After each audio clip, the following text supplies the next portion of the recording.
Hello guys, कैसे हो आप सब लोग। I am Fahim, welcome to civil zone academy. चलिए दोस्तों, आज का लेक्चर स्टार्ट करते हैं बिना किसी देरी के। This is for the daily current affair videos. Sources are the Hindu, PIB, all India radio.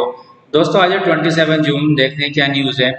This is important for all the government exam, whether it is UPSC, PCS, EPFO, CDS, banking and railway. दोस्तों आज का पहला topic एक plan launch हुआ है जिसका नाम है नशा मुक्त भारत। ये एनुअल एक्शन प्लान है 2020-21 के लिए।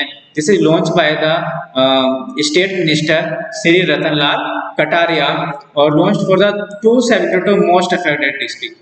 ठीक है दोस्तों, 272 जो अफेक्टेड डिस्ट्रिक्ट है उसके लिए लॉन्च किया गया on the occasion of the international day against the drug abuse and illicit trafficking.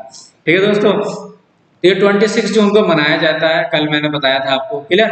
तो उस ओकेजन पर ये एक प्रोग्राम लॉन्च किया गया है। इसके एक्शन प्लान के क्या कंपोनेंट हैं, क्या अवेयरनेस लोगों को होना चाहिए, इसके बारे में जानकारी देना। फोकस करना है कि हायर एजुकेशन इंस्टीट्यूशन पर, कैंपस पर, स्कूल में फोकस करना है, क्लियर। कम्युनिटी पर फोकस करना है और जो हॉस्पिटल में ट्रीटमेंट कैसे दिया जा रहा है, क्लियर, क्या फैसिलिटी दी जा रही है उस पर फोकस करना है। और जो सर्विस प्रोवाइड कराएंगे इसके लिए क्या क्या बिल्डिंग प्रोग्राम है, क्लियर, क्या कैपेसिटी बिल्डिंग प्रोग्राम है, इस पर फोकस किया जा रहा है। तो दोस्तों इससे पहले एक प्लान और लॉन्च हुआ था जिसका नाम था national action plan for drug demand reduction और इसका टाइम पीरियड था है दोस्तों 2018 से 2025 तक, क्लियर। तो इसका एम यही है दोस्तों, reduction of the drug abuse through the multi pronged strategy. ठीक है, इन्वॉल्विंग द एजुकेशन के थ्रू, डी एडिक्शन और रिहेबिलिटेशन के थ्रू इसको दूर किया जा सकता है। तो दोस्तों ये कल हमने डिस्कस किया था। ये जो international day against the drug abuse and illicit trafficking, ये 26 जून को मनाया जाता है और स्टार्ट कब हुआ दोस्तों 1989 में। इसकी थीम याद रखना, health for the justice, justice for the health. ठीक है, इंपॉर्टेंट थीम है। तो दोस्तों अभी एक मीटिंग हुई है, फाइनेंस कमीशन ने मीटिंग की है, किसके साथ है, ministry of agriculture and farmer welfare, clear. तो ये किसके लिए दोस्तों कि एग्रीकल्चर में क्या रिफॉर्म होना चाहिए। तो दोस्तों एक अभी गवर्नमेंट ने रिसेंट अनाउंसमेंट किया था, ठीक है, एग्रीकल्चर सेक्टर के लिए। तो जो अनाउंसमेंट किया है तो उसके लिए ये फोकस करने के लिए मीटिंग हुई है। और आपको पता जो 15th फाइनेंस कमीशन चल रहा है इस टाइम, तो दोस्तों उसका क्या टाइम पीरियड है 2021-22 से 2025-26 तक है। तो दोस्तों क्या इसमें डिस्कशन चला है, तो इसमें पैकेज की बात की गई कि फिजिकल पैकेज कितना दिया जाना चाहिए एग्रीकल्चर रिफॉर्म के लिए। और एक एक्ट है इसेंशियल कमोडिटी एक्ट, तो इसमें क्या अमेंडमेंट की जरूरत है, क्लियर दोस्तों। दूसरा एक अभी ऑर्डिनेंस आया था जिसका नाम था farming produce trade and commerce ordinance 2020, और एक ऑर्डिनेंस दोनों साथ में आए दोस्तों, the farmer agreement on price assurance and farm service ordinance 2020। तो दोस्तों ये दोनों ही जो अभी आए थे ये ऑर्डिनेंस, ये 5 जून को आए हैं, क्लियर। 5 जून को ये ऑर्डिनेंस आए हैं, दोनों ये साथ में आए। और दोनों का एम क्या दोस्तों, इसका फ्री ट्रेड एग्रीमेंट का जो इंटर स्टेट में, अपने स्टेट का दोस्तों, हर स्टेट का अपना एक ट्रेड एग्रीमेंट होता है, तो उसको प्रिवेल करने के लिए एक ये ऑर्डिनेंस आया, क्लियर। और ये जो दूसरा ऑर्डिनेंस आया दोस्तों, ये protection and the empowerment of the farmer, जो फार्मर को कैसे प्रोटेक्ट किया जाए, कैसे एम्पावरमेंट किया जाए, उसके बारे में सोचना है। In the sense of the sale and the purchase of the farmer product, clear. तो इसके लिए ऑर्डिनेंस आया। तो ये मीटिंग हुई थी। चलिए फाइनेंस कमीशन की अगर बात हुई है तो दोस्तों देख लेते हैं फाइनेंस कमीशन होता है, काफी इंपोर्टेंट क्वेश्चन, ये काफी एग्जाम में पूछा जाता है, क्लियर। तो फाइनेंस कमीशन है क्या दोस्तों, this commission is periodically constituted by the president. ध्यान रखना दोस्तों, आता है एग्जाम में कि ये कौन कॉन्स्टिट्यूट करता है, ये कौन करते हैं, प्रेसिडेंट ऑफ इंडिया। और कल भी डिस्कस हुआ था इसके बारे में, किसके तहत होता है दोस्तों, आर्टिकल 280, क्लियर, आर्टिकल 280 के तहत होता। अब देखिए दोस्तों ये आर्टिकल के तहत ये आपका फाइनेंस कमीशन बन रहा है। तो मैंने एक चीज बताई थी कि 2 तरह की बॉडी होती है, ठीक है, कॉन्स्टिट्यूशनल बॉडी और ठीक है, कॉन्स्टिट्यूशनल बॉडी, अनकॉन्स्टिट्यूशनल बॉडी। तो दो या स्टैट्यूटरी बॉडी, क्लियर, जिसको हिंदी में बोलते हैं संवैधानिक और असंवैधानिक बॉडी, क्लियर। तो जो आर्टिकल के तहत बनेगा दोस्तों वो होती है संवैधानिक बॉडी, कॉन्स्टिट्यूशनल बॉडी। तो ये आर्टिकल 280 के तहत है, तो ये हो गई दोस्तों संवैधानिक बॉडी, क्लियर। तो दोस्तों इसका काम क्या, फाइनेंस कमीशन का इसका काम है कि क्या फाइनेंशियल रिलेशन होने चाहिए बिटवीन द सेंट्रल गवर्नमेंट जो हमारी केंद्र की सरकार है और जो स्टेट्स की गवर्नमेंट्स हैं उनके बीच में क्या फाइनेंशियल रिलेशन होना चाहिए, ठीक है, उसके बारे में बात करता है। और ये जो फर्स्ट फाइनेंस कमीशन का वो इसलिए काफी दोस्तों एग्जाम में पूछा जाता है, क्लियर। फर्स्ट फाइनेंस कमीशन कब स्टेब्लिश हुआ था, 1951 में हुआ था। और दोस्तों ध्यान रखना ये जो अपॉइंटमेंट होता है फाइनेंस कमीशन का ये होता है एवरी 5 ईयर, हर 5 साल में इसका अपॉइंटमेंट होता है, क्लियर। और इसमें दोस्तों ध्यान रखना 5 मेंबर होते हैं, एक तो चेयरमैन होता है और 4 अदर मेंबर होते हैं, क्लियर।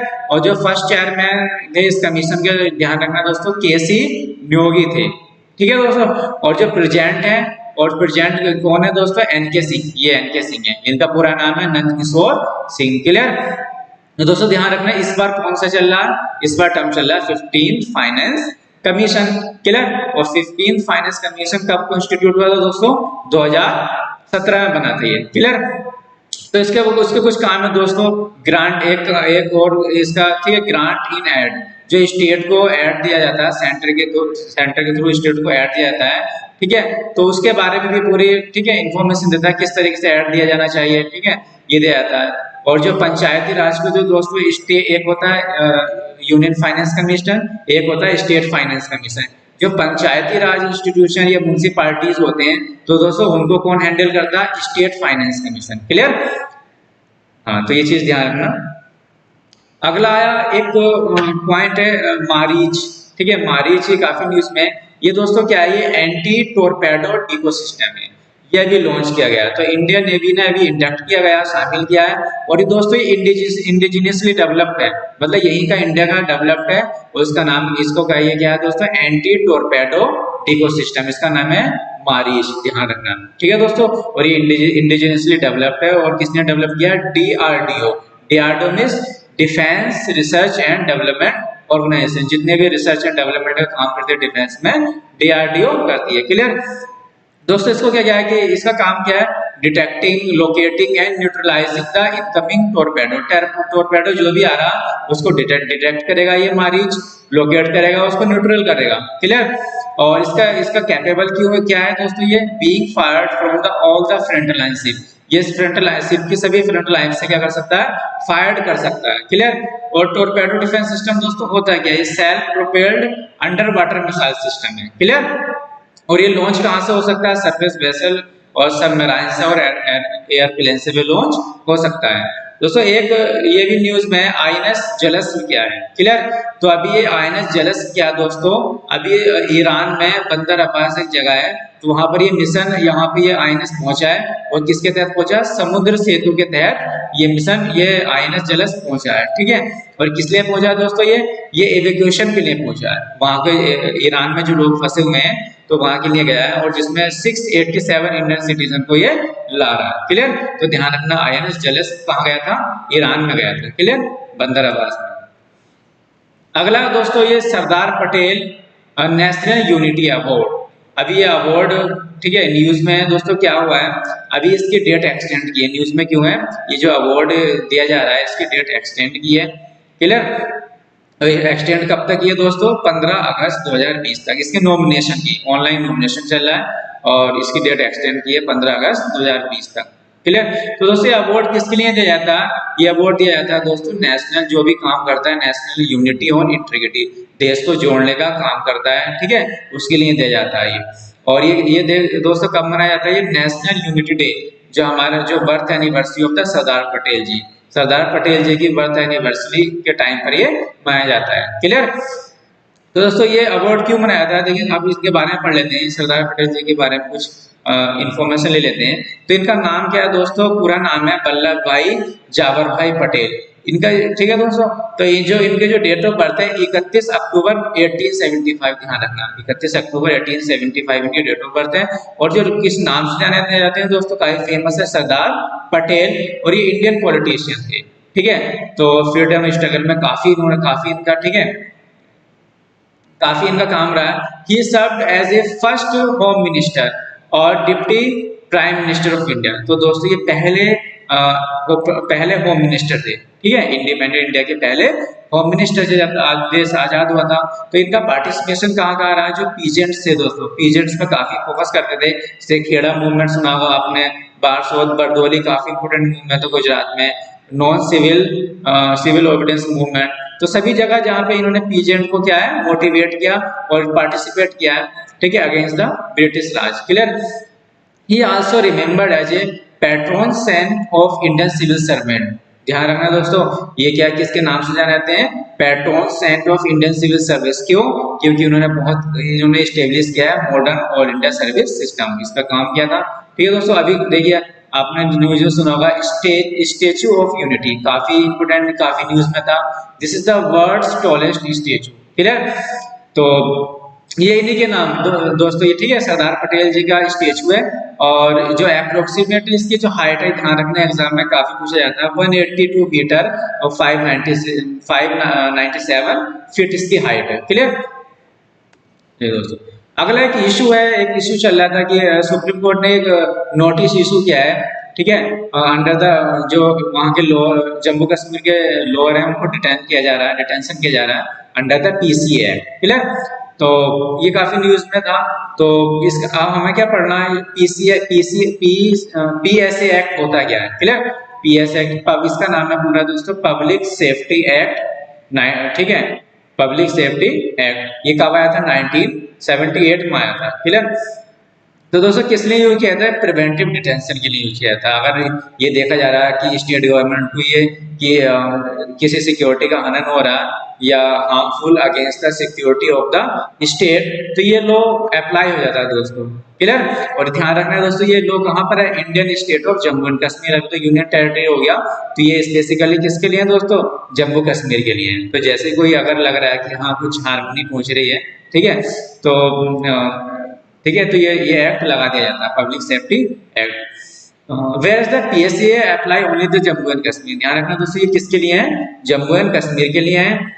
इसके सिमिलर जो एक्ट है, ठीक है, देखते हैं हम, नेशनल सिक्योरिटी एक्ट, ठीक है, जैसे ये public safety act Jammu and Kashmir के लिए है, तो एक जो सिमिलर एक्ट है national security act, Jammu Kashmir के अलावा जो सेंटर लगाती है और जो अदर स्टेट लगाते हैं दोस्तों, तो उसके लिए लगता है national security act, similar act है।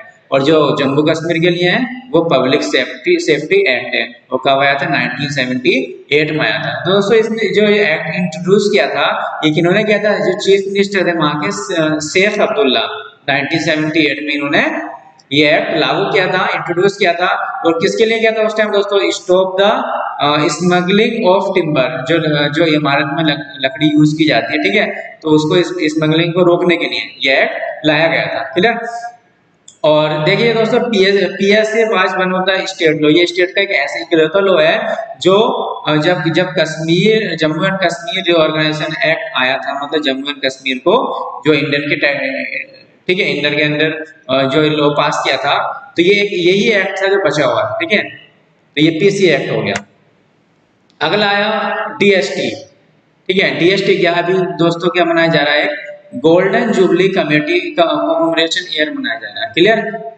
ठीक है, तो डीएसटी की फुल क्या, department of science and technology, ठीक है, गोल्डन जुबली मनाई जा रही है। और कब क्या टाइम पीरियड है दोस्तों, 3 मई 2020 से 2 मई 2021 तक का मनाया जा रहा है।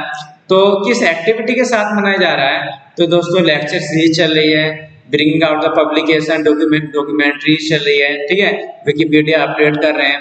Clear. Automation institution under department science and technology, और इवेंट चालू हो गए हैं। क्लियर। तो इस तरीके से एक्टिविटी मनाई जा रही है गोल्डन जुबली के लिए। क्लियर। तो इसका एक ऑफिशियल लोगो भी लॉन्च किया गया है। ठीक है, तो ऑफिशियल लोगो ये है दोस्तों, ये इसका ऑफिशियल लोगो लॉन्च किया गया।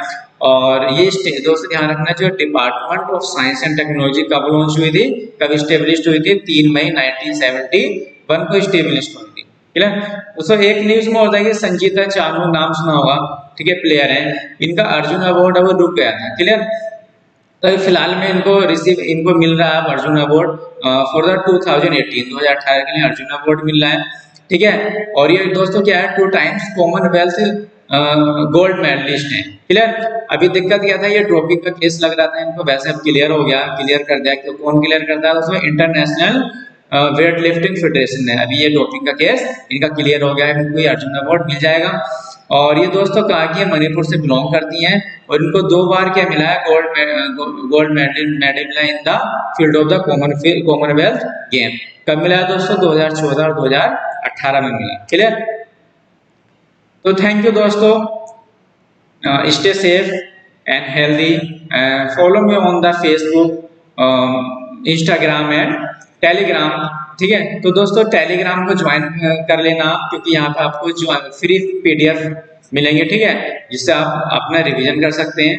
तो चलिए दोस्तों, थैंक यू, और प्लीज सब्सक्राइब एंड लाइक और बेल आइकन को दबाना मत भूलिए, जिससे आपको जो भी लेक्चर का नोटिफिकेशन मिल जाए। थैंक यू दोस्तों।